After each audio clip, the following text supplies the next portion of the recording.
Mbanje kugusuhuzana na guha ikaze wowe ukurikiye Sogo TV show, wowe udahwema gukurikirana inkuru zigiye zitandukanye tukugezaho ndetse n'amakuru ari update avugwa mu Rwanda ndetse n'imahanga. Wowe ukomeje rero kudukurikirana gatanu ku kandi, nizere ko umeze neza cyane, ariko niba ukigera ahangaha ari ubwa mbere ndakwibutsa ko banza ugakanda subscribe no kukazogera kugira ngo ujye ukurikirana amakuru y'ibyamamare ukunda unyuze ahangaha kuri Sogo TV show. Ni ugukanda kuri iyo buto rero isa umutuku, warangiza ugakanda no kukazogera kari buhite kaza hirya kugira ngo ujye udukurikirana gatanu ku kandi. Kuri uyu munsi rero tugiye kugaruka ku musobanuzi wakunzwe cyane mu Rwanda ndetse n'imahanga, muri make yakunzwe no mu bihugu by'abaturanyi bigiye bitandukanye, yaba i Bugande, yaba muri Tanzania ndetse no muri Kenya ndetse no mu Burundi. Uyu musobanuzi wa filimi yarakunzwe cyane bikomeye cyane.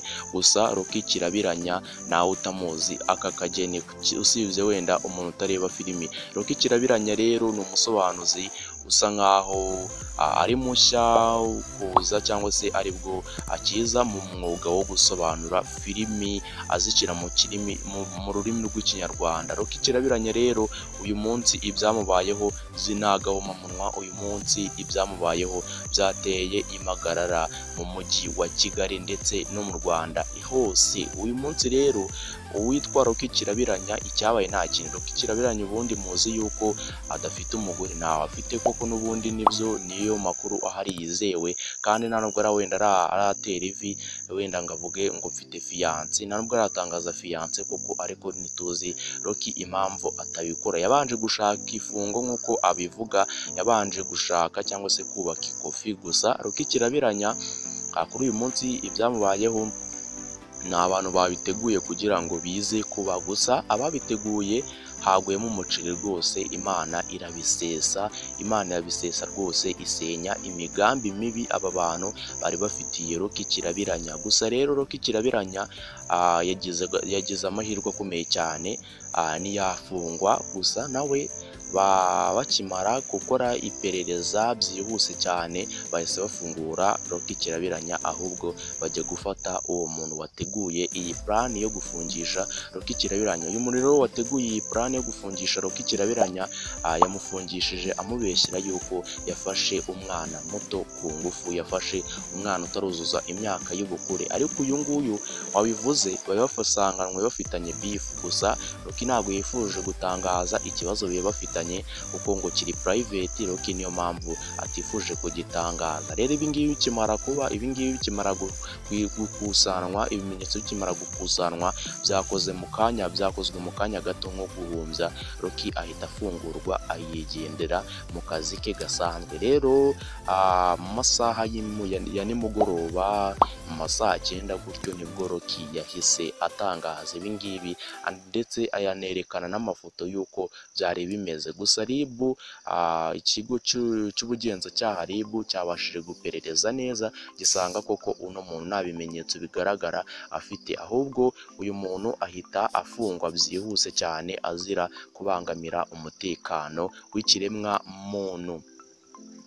Uyu mugabo rero Rocky Kirabiranya yabitangaje afite agahinda, yabanje kubipostinga kuri Twitter ye.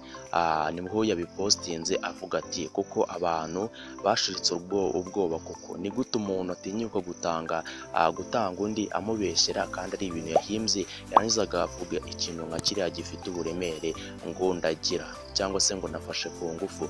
Gusa Rocky Kirabiranya yitangaje rwose avuga ati Imana ikomeze imufashe mu migambi mibi abategurira abantu, rwose abantu b'inyiranutsi. Kandi Rocky Kirabiranya ashyiraho akadomo ndetse ashyiraho n'akantu ko ababaye cyane, akantu k'aka emoji.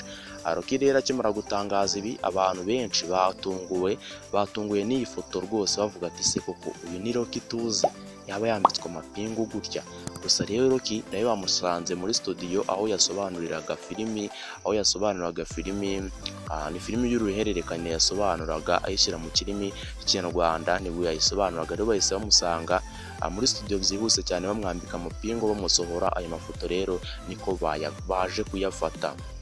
Rocky Kirabiranya rero yabitangaje afite umubabaro mwinshi cyane, ndetse n'abafana be bakomeza kwinubira bino bintu abantu bakomeje gutegura kugira ngo basenye ubuzima bw'umuntu yari abayeho. Gusa uyu muntu yabikoranye ubuswa bwinshi cyane, kuko nta kuntu wajyana ikirego kuri RIB udafite n'ikimenyetso, warangiza ibyo birego kuri RIB babyakira biruka cyane. Ariko nawe Rocky yabashije kwireguza aravuga ati se ibimenyetso biri hehe?